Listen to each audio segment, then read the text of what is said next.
Hola, yo soy Aaron Molés, desarrollador en 480, y hoy en el Tech Corner del Hackathon de 2020 vengo a hablaros de buenas prácticas de código. Vale, en primer lugar, vamos a ver un repaso sobre las técnicas que se describen en el libro de Robert C. Martin, de Clean Code, donde nos hablan de un conjunto de buenas prácticas. Yo voy a basar toda mi charla, todo el Tech Corner, sobre las prácticas y sobre mi experiencia personal. Como veréis a lo largo de la presentación no hay ni una sola línea de código, está hecho a propósito, ya que me es imposible plasmar en un pequeño conjunto de líneas de código, me es imposible plasmar el conocimiento que he ido adquiriendo durante todos los años que llevo desarrollando software. Por lo tanto, vamos a ver una serie de buenas prácticas que yo he ido adquiriendo durante todos mis años. Iré explicándoos cómo las he ido adquiriendo y qué me ha llevado a ello. En primer lugar, vamos a ver el libro de Clean Code de Robert C. Martin, unos pequeños trucos, unas pequeñas cositas que yo he ido sacando de ella. Y lo que me llevó de la lectura de este libro, que más saqué en claro, fueron tres cosas. En primer lugar, dar nombres con sentido a nuestras variables, a nuestras funciones, a nuestras clases. No es imposible conocer al detalle nuestro código, pero cuando lo volvemos a leer, si mantenemos una serie de nombres con sentido, una serie de nombres de los métodos que describan lo que hace nuestro código, será mucho más fácil y entendible para nuestro yo del futuro. Cuando revisemos código tengamos que aplicar una nueva funcionalidad o tengamos que refactorizar código. En segundo lugar, hay que tener en consideración el tamaño de las funciones y sobre todo, y cosa muy importante, la cantidad y la coherencia de los parámetros. Es decir, no podemos mantener funciones o tener funciones en nuestro código que tengan un total de 20, 30 parámetros en nuestras funciones. Es decir, en ese caso, cuando nos encontremos desarrollando una función con estas características, seguramente lo que tengamos es que agrupar todos esos parámetros en pequeños subgrupos, en pequeños grupos que mantengan una coherencia y pasarlo como parámetros agrupados. Es decir, le podemos pasar un objeto a nuestra función y que la propia función ya recoja la información de nuestros objetos. ¿Vale? En cuanto al tamaño, lo adecuado es mantener funciones con un tamaño que podamos ver en la pantalla de nuestro ordenador. Es decir, no es recomendable escribir funciones de más de 50, 60 líneas. Incluso me atrevería a decir que no es recomendable escribir funciones de más de 30 líneas. ¿Por qué? Porque cuando estamos escribiendo perdemos el foco, entramos en un bucle, tenemos que volver arriba, etcétera, incluso nos perdemos. Vale, pues una de mis consejos es escribir funciones pequeñitas, y si realizamos varias funciones, que cada función tenga una única responsabilidad. Es decir, que cada función tenga un propósito, no tener una función muy grande que realice una gran cantidad de acciones, sino que esa función desglosarla en pequeñas funciones y que cada función realice su pequeña tarea.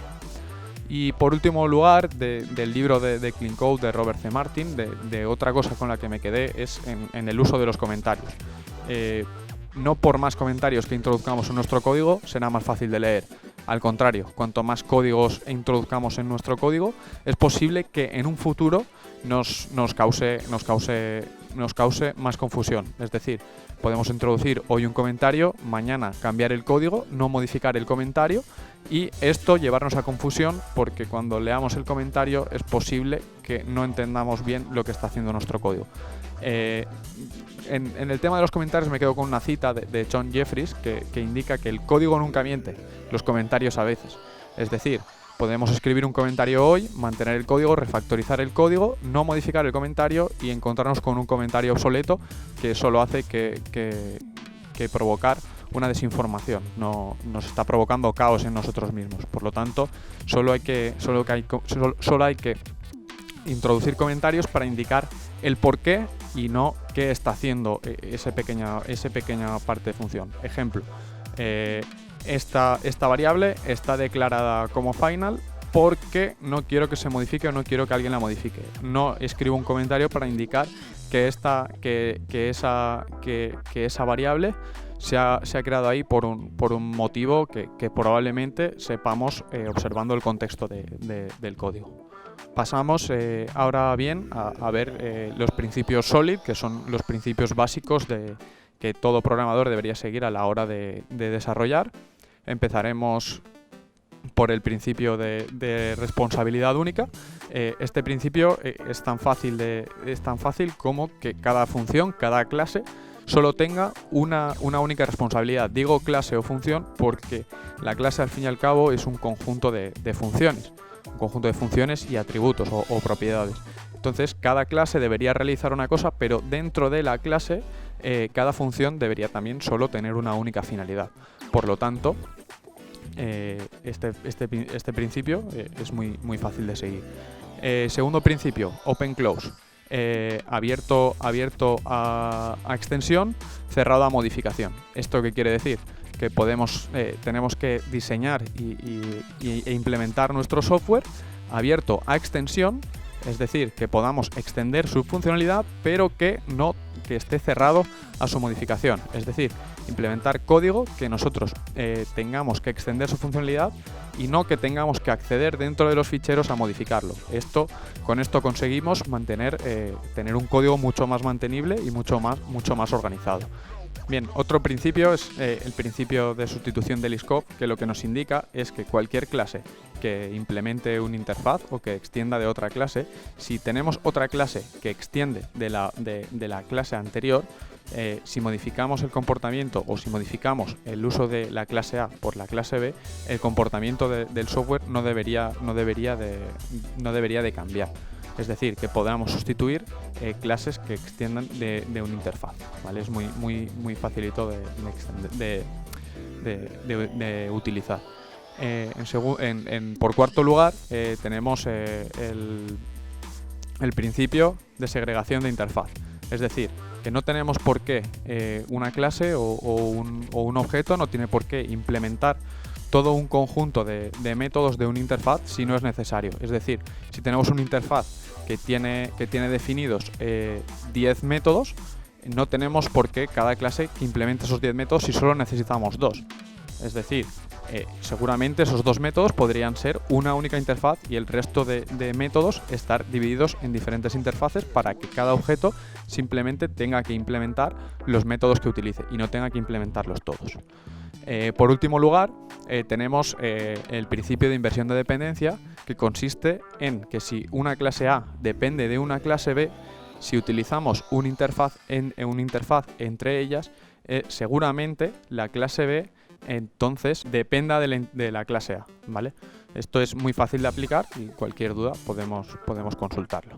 Bien, ahora vamos a revisar otros principios muy interesantes que están, además de los principios SOLID, como podrían ser el principio de composición sobre herencia, es decir, tratar de utilizar la composición ante la herencia. La herencia nos provee de mucha utilidad y de muchos pros, pero también tenemos que pagar con algunos contras.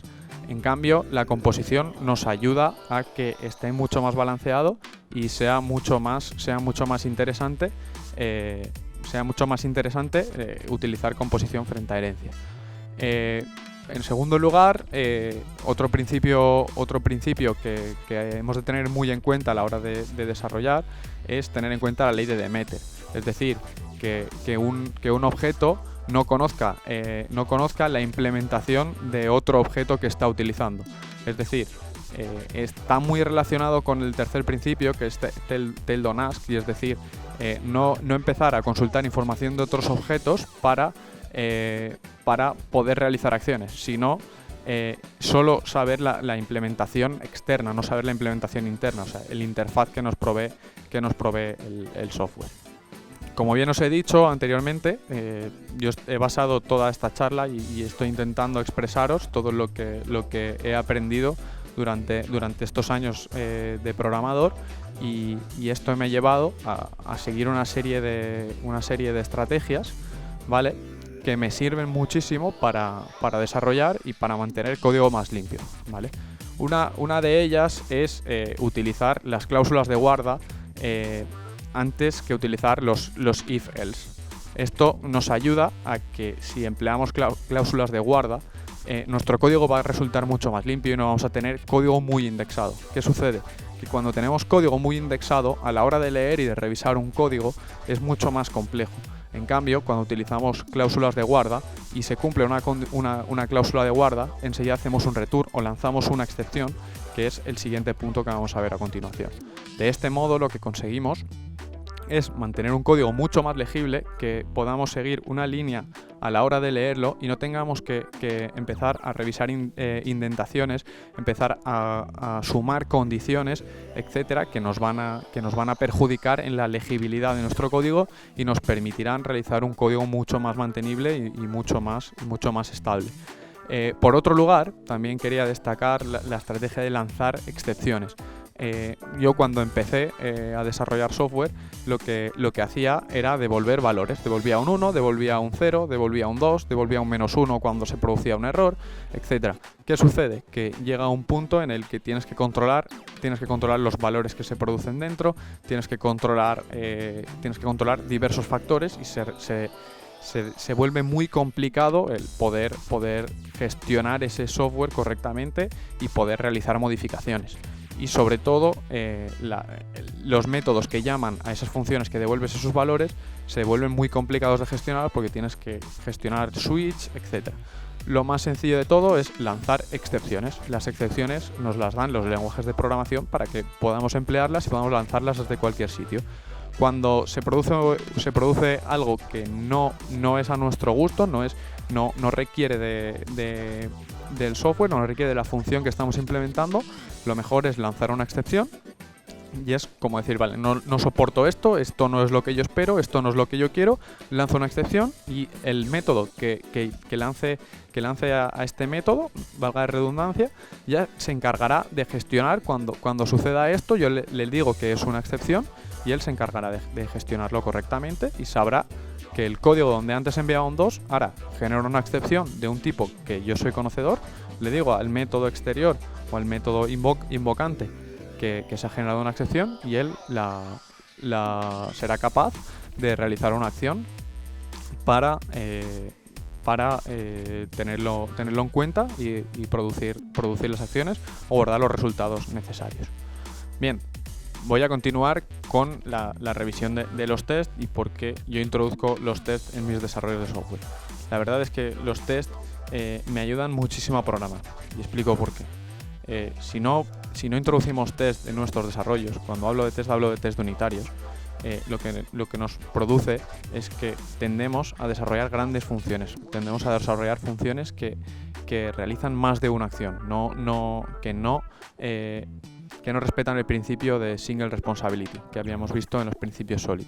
Entonces, implementando test, lo que conseguimos es que al tener que probar esa pequeña parte de código, implementemos funciones mucho más pequeñitas que nos ayuden a realizar los tests. Implementamos muchos más tests y desarrollamos muchas más funciones. Sí, pero desarrollamos funciones mucho más pequeñitas y mucho más testeables y mucho más mantenibles. Entonces, los tests indirectamente, solamente ya introduciendo test en nuestro código e intentando realizar test unitarios a las partes más críticas, ya conseguimos aumentar la calidad del código de esa parte. En segundo lugar, como vemos, ya nos obligan a seguir los principios SOLID, como hemos visto, a la hora de implementar los tests a pequeños modulitos. También nos dan y nos proporcionan una gran seguridad a la hora de desarrollar nuestro software, porque nos indican que nuestro software es válido, que realiza la funcionalidad que nosotros esperamos. Por eso, en muchos casos, el TDD lo que nos indica es implementa tu test primero y luego desarrolla la funcionalidad, porque así sabrás que funciona. Bien, esto ya os dejo a elección propia de cada uno que implemente los tests como cada uno crea que es más conveniente. En mi caso, no sigo un principio de TDD, sino que intento testear una vez he terminado de desarrollar. Hay casos en los que sí que implemento los tests previamente, pero no sigo un principio TDD. Bien, Y como último punto a destacar es que los tests me generan un código mucho más mantenible, como me has comentado anteriormente. Por lo tanto, considero que los tests, implementar test de nuestros proyectos, sobre todo test de unitarios y luego pues un poquito de test de integración y test end-to-end, nos ayudan muchísimo a mantener nuestro código, a hacerlo más limpio, ya sea bien porque testeamos código más pequeñito o sea porque validamos la funcionalidad, que la funcionalidad que hemos implementado funciona correctamente. El siguiente punto que quiero comentar ahora es el tema de la utilización de patrones de diseño. Ya hemos visto cómo implementar funciones dándole unos nombres a las variables, a las funciones, a las clases, nombres correctos, qué tamaño deben de tener, qué cohesión deben de tener, cómo tenemos que testearlos, cómo tenemos que aplicar una serie de principios para hacer el código mucho más cohesionado, que esté todo más mantenible, que sea todo más armónico. Bien, pues ahora vamos a ver lo que son los patrones de diseño, que no son más que una serie de utilidades o una serie de componentes, más componentes, reglas que nos ayudan, reglas ya escritas que nos ayudan a estructurar algunos comportamientos o algunas funcionalidades. Bien. Quiero destacar que los patrones de diseño cuando los apliquemos hemos de aplicarlos correctamente, es decir, no forzar a introducir patrones de diseño porque parezca guay. No, el introducir patrones de diseño ha de salir con el desarrollo del software, con el diseño del software. No tenemos que forzar a introducir patrones porque queramos utilizar patrones, no. Hemos de utilizar patrones porque necesitamos utilizar patrones, porque hemos detectado una necesidad y el patrón, la descripción, nos ayuda a resolver el problema que tenemos. No queremos introducir patrones. Los patrones nos ayudan a resolver problemas existentes y que ya otros programadores ya han tenido anteriormente. Bien, simplemente ver ahora unos tipos, los diferentes tipos y algunos patrones que son los que yo más utilizo, que al fin y al cabo son los patrones que utilizaréis todos vosotros en vuestro día a día, los que apliquéis patrones y los que podáis aplicarlos. Y simplemente destacar que existen 3 grandes tipos, que son los patrones de diseños creacionales, que nos ayudan a crear objetos, nos ayudan a encapsular la lógica de creación de objetos, los patrones estructurales, que nos ayudan a estructurar la lógica de negocio en diferentes partes, en ayudar a agrupar un conjunto de clases para que cada una realice la función correspondiente, y los de comportamiento, que nos ayudan a separar diferentes partes de lógica en cada clase. Bien, en principio los patrones creacionales, los más famosos suelen ser el Abstract Factory, el Builder y el Factory Method, aunque otro de los patrones de diseño estrella que estoy seguro que todos hemos utilizado alguna vez, es el patrón de diseño, el Singleton.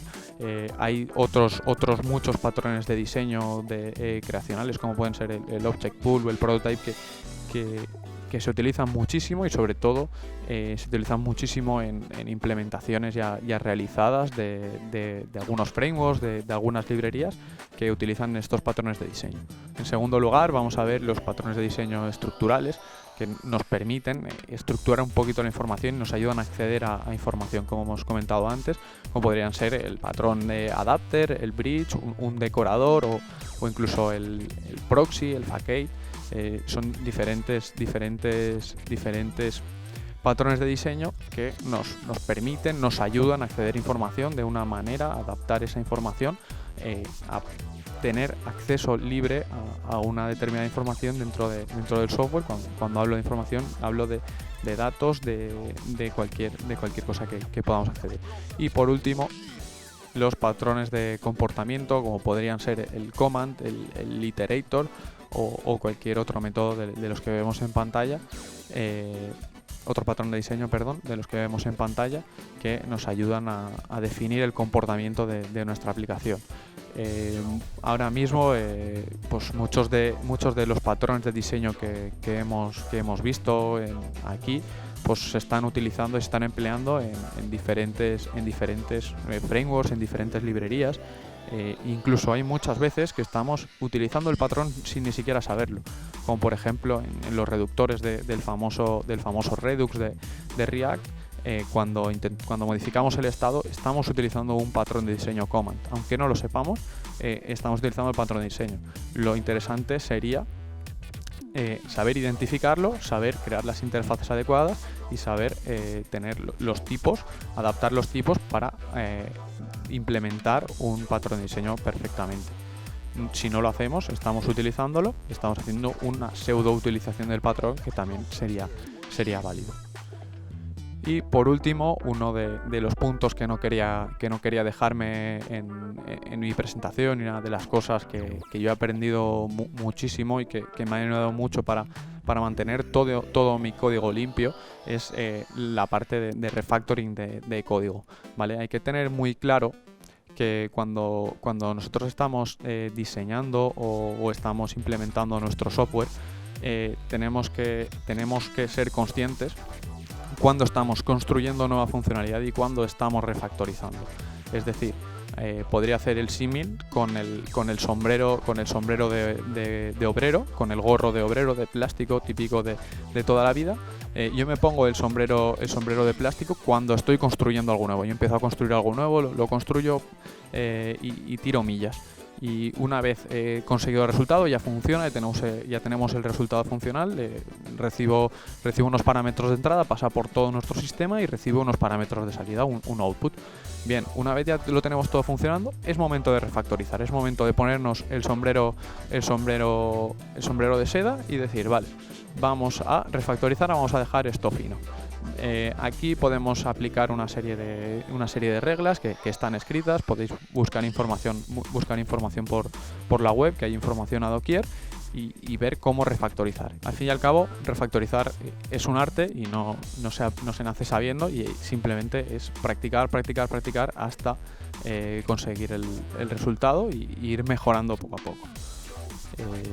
Y nada, esto ha sido la presentación de buenas prácticas de código, buenas prácticas a la hora de desarrollar. Y como bien he dicho, he montado esta presentación, esta charla, basándome en mis experiencias, en cómo yo he aprendido y las cosas que he ido aplicando poquito a poco desde que empecé a programar, pues cositas que he aprendido recientemente, cositas que aprendí hace muchos años y cositas que he ido aprendiendo. Seguramente todos vosotros utilicéis otros trucos o algunas de las cosas que yo he intentado expresar no las utilicéis o os parecen mal, o cualquier duda que podáis tener, podéis encontrarme este fin de semana en el hackathon. Estoy como mentor, así que cualquier duda estaré encantado de resolverosla y de charlar con todos vosotros.